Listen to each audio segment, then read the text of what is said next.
Welcome to Kimchi Crime Mini Docs, the series where we cover all South Korean crimes. K-pop, one of South Korea's biggest exports. But it's what goes behind the scenes that takes what seems perfect from the outside and shows what life can really be for some on the inside. As a week ago from this taping, convicted rapist and former Superstar K contestant Jung Joon Young was released from jail. If you have heard this story, then feel free to turn off now. But if you haven't, join me on the case known as the Burning Sun Scandal or the Burning Sun Gate.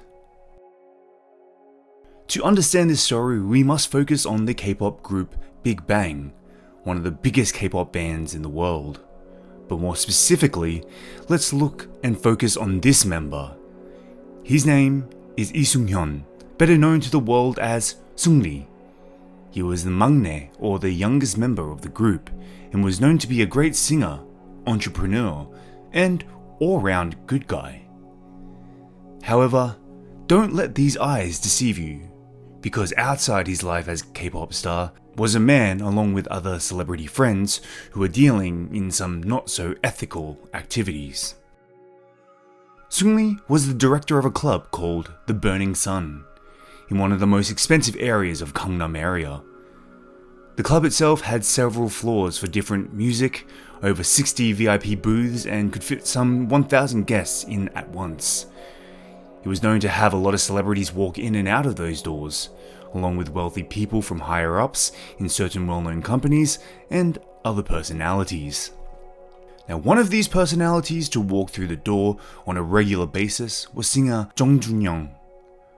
Jung's fame and career were doing well after his third place finish in the popular music reality TV show Superstar K. He regularly appeared on TV shows and was a part of the popular KBS show One Day Two Nights cast. However, for Jung, his career would all come down crashing.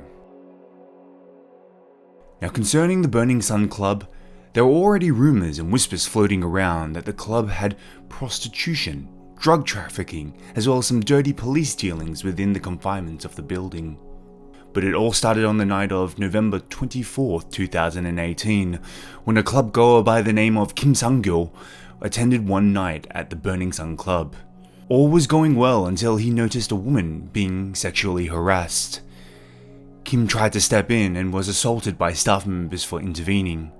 The police were called, but instead of the staff members being arrested, Kim was the one taken away, as it was reported by the staff that Kim was doing indecent acts, assault, and obstruction of the performance of official duties. This is what one report noted. It was also reported later that Kim was assaulted by the police after he was arrested, leading many people, like myself, to believe that the staff at the Burning Sun knew exactly who to call if something didn't go their way. Though this incident happened in November of 2018, it wouldn't see public light until 2 months later on January 28th, 2019, when the victim, Kim, posted a petition on the Cheongwade or the Blue House website talking about his experience and what he saw that night at the Burning Sun. This immediately gained media attention and was first reported on MBC News Desk, which sparked another petition online for a thorough investigation of the Gangnam Club. Shit really hit the fan when CCTV footage showed Kim's assault and also a video of a woman who looked to be drugged out being dragged down a hallway. Soon leaks were coming out from all different angles of the club. A former employee of Burning Sun reported to one broadcasting station that there were heavily illegal drug cultures within the club. One of the drugs that was supposedly making the rounds were date rape drugs. There were also video clips going around to VIP clients of women being raped while being drugged. Media attention grew even bigger when Sungri's involvement with the club went public, and all was made more suspicious when Sungri stepped down as his role as a director of the club and later went to social media to say that he was not present on the evening that Kim was assaulted and that he apologized that he couldn't have stepped in during an earlier time. The plot was thickening for everyone involved in the club when social media KakaoTalk messages were released about certain incidences happening at the club. These messages would actually go on to be extremely crucial for the investigation and lead certain celebrities confessing that they were aware of what was happening within the club itself. These messages went as far back as 4 years prior to the initial investigation.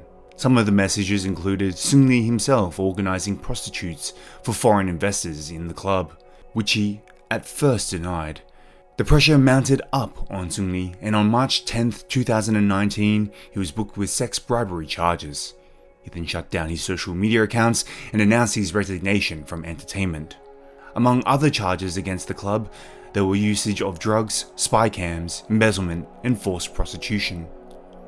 Seung-lee, when sentenced, again denied 7 of the 8 charges put up against him and was sentenced to 3 years in prison, but later pleaded guilty to all those charges and served only 18 months of his sentence and was released on February 9th, 2023. Which brings us to the involvement of Jung Joon Young and his recent release. Where was he when this all went down? Well, first, let's be clear that Jung wasn't the only celebrity name that floated around these Kakao Talk rooms.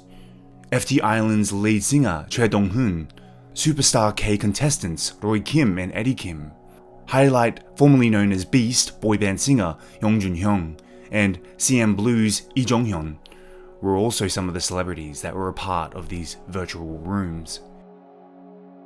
The only one to come out and really be sorry for what he had done was FT Island lead singer Choi Dong-hoon, as he was also a big part of these crimes and admitted that he took part in sharing rape videos as well as taking part in 2 gang rapes. But what did Jung do in order to receive 5 years in prison? Well, once it was found out that Jung was heavily amongst this group, he was convicted of rape and filming and distributing many sex tapes without consent. This begs the age-old question: when things like this happen in the entertainment industry, is it okay to listen to convicted criminals' music again? Is it okay for those convicted criminals to continue on making music and releasing it? Believe it or not, there are still some hardcore Seung-lee and Jung Joon Young fans out there, and they would love to see them make a comeback. But where do you stand on this? And we'll see you on the next series of Kimchi Crime.